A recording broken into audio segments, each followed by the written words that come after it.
तमीज बहू। सभ्यता से भरपूर शास्त्री परिवार की इकलौती बेटी मोहिनी को बचपन में ही पढ़ाई के लिए विदेश भेज देते हैं, जहां से वो सालों बाद ग्रेजुएशन पूरी करके इंडिया वापस आती है, जो अब संस्कार, सभ्यता, संस्कृति जैसी चीजों से कोसों दूर होती है। एक सुबह मोहिनी शॉर्ट ड्रेस पहने, कानों में हेडफोन लगाए जोर जोर से इंग्लिश गाने गाती हुई घर में घूम रही होती है। सुबह सुबह भगवान का नाम लेते हैं, राक्षसों की तरह चिल्लाते नहीं। पॉप्स, आपको अच्छे गाने की बिल्कुल समझ नहीं है, so take a chill pill. अरे मोहिनी, पापा से ऐसे बात करते हैं क्या? सारी तमीज भूल गई हो। ओह मॉम प्लीज, इतनी बड़ी भी कोई बात नहीं हुई, सो डोंट ओवर रिएक्ट। ऐसे ही दिन बीतते हैं जिसमें मोहिनी के तौर तरीके, रहने और बात करने का ढंग उसके मम्मी पापा को परेशान करने लगता है। भला कोई मानेगा कि ये मेरी बेटी है? रीति रिवाज और संस्कारों से तो इसका दूर दूर तक कोई नाता नहीं, और अब तो लगता भी नहीं कि कभी होगा। अरे ऐसे कैसे नहीं होगा? लड़कियां सारे नखरे अपने माँ बाप को ही दिखाती है। ससुराल जाकर उन्हें सब कुछ करना भी पड़ता है और मानना भी। पत्नी की बात शास्त्री जी समझ जाते हैं और कुछ ही दिनों में अपने से भी ज्यादा धार्मिक परिवार में निखिल के साथ मोहिनी का रिश्ता पक्का कर देते हैं। रिश्ता तो पक्का कर दिया, पर यहाँ मोहिनी को कैसे मनाएंगे?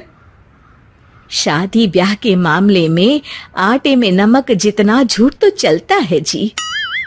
इसी तरह एक के बाद एक तिकड़म लगाते हुए दोनों मिलकर मोहिनी को शादी के लिए तैयार कर लेते हैं और मोहिनी निखिल की शादी हो जाती है, जिसके अगले दिन से ही मोहिनी दोबारा अपने पूरे अवतार में शॉर्ट ड्रेस पहनकर घर में घूमने लगती है। बहू को ऐसे देख सास की आंखें फटी की फटी रह जाती हैं। अरे ये क्या बेशर्मी है, हमारे घर की लड़कियां जींस तक नहीं पहनती और तुम बहू होकर इतने छोटे कपड़े पहनकर पूरे घर में घूम रही हो। सीरियसली मॉम, प्लीज आप अपनी इस 80 के दशक वाली सोच में मुझे इंक्लूड मत करो। हाय तौबा, एक तो बेशर्मी दिखाती है, ऊपर से सास के साथ जुबान भी लड़ाती है।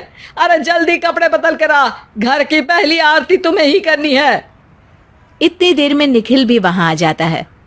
माँ, पापा आने वाले हैं, पूजा का सारा सामान तैयार है ना? ये पूजा हमेशा मेरे बॉयफ्रेंड्स के पीछे पड़ी रहती थी और अब हस्बैंड के पीछे भी आ गई।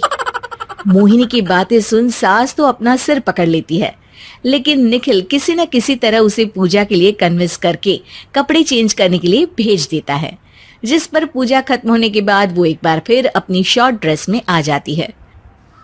बहू, ये क्या तरीका है? संस्कार नाम की कोई चीज है या नहीं? नहीं ससुर जी, संस्कार मेरा दूसरा बॉयफ्रेंड था, अब तो मेरा उससे कोई कांटेक्ट नहीं है।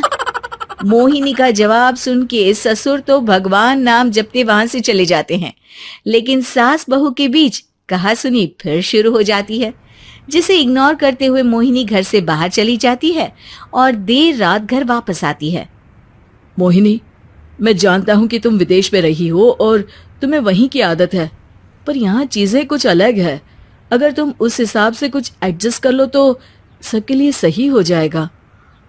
I am not in a lecture mood. Good night.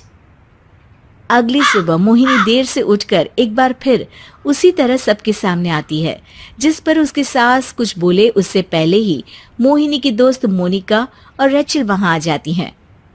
Oh hi darling, how are you? OMG, we missed you so much. I missed you too darling. Ram Ram, इन्होंने तो तुमसे भी छोटे कपड़े पहने हैं।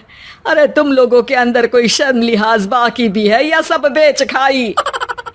मोहिनी, तुम्हारी मेड कुछ ज्यादा नहीं बोलती? इस पर मोहिनी की दोस्त उसकी सास का मजाक बनाने लगती है, जिसे सुन निखिल उन्हें जवाब देते हुए कड़वे शब्द सुना देता है और वो सुन के वो दोनों तो मुंह बनाए वहां से चली जाती है, लेकिन गुस्से से लाल मोहिनी वहीं खड़ी निखिल को घूरती रहती है। घूर क्या रही हो? तुमसे शादी की ये सोचकर कि विदेश में पढ़ी लिखी हो, घर में कोई पॉजिटिव चेंज लाओगी, अपनी करियर के लिए एम्बिशियस होगी, पर अपने इस बिहेवियर से उस पढ़ाई के साथ साथ अपने मम्मी पापा के नाम को भी डुबो रही हो। अगर तुम्हें ऐसे ही हाल रखना है तो यहाँ रहने की कोई जरूरत नहीं है। निखिल की बातें सुनकर मोहिनी रोते हुए घर छोड़कर अपनी मम्मी पापा के पास वापस आ जाती है। ससुराल में सब कुछ ठीक तो है? वो अपने आप को समझते क्या है? मोहिनी पर चिल्ला रहे हैं? मैं क्यों उसके इशारों पर चलूं? मैं अपनी लाइफ अपने तरीके से जीना चाहती हूँ और वो ना आप लोगों को मंजूर था और ना ही उन्हें है। तुम यहाँ नहीं रह सकती। अपने पापा की बात सुन के मोहिनी हैरान रह जाती है। हाँ, तुमने बिल्कुल सही सुना। अगर तुम्हें अपने इस घमंड, बेशर्मी और बदतमीजी में ही जीना है तो तुम यहाँ भी नहीं रह सकती। बेटी, मैं मानता हूँ हमारे यहाँ रीति रिवाज बहुत मायने रखते हैं और हमने उन्हीं के ओवरडोज से बचाने के लिए तुम्हें विदेश भेजा था। एक लड़की जो शादी करके घर और बच्चे संभालती है, उससे तुम अपने आप को ज्यादा समझ सको इसके लिए भेजा था। तुम उससे ज्यादा समझो और बनो, पर तुम तो किसी दूसरी ही ट्रेन में चढ़ गई बेटा। उसके मम्मी पापा बहुत देर तक मोहिनी को सारी बातें समझाते हैं, जिन्हें सुनकर मोहिनी को अपनी गलती का एहसास होता है। वो जॉब ज्वाइन कर लेती है और ससुराल वापस आकर उन्हें मॉडर्न बनाती है और खुद भी कुछ रिवाज सीखते हुए खुशी से रहने लगती है।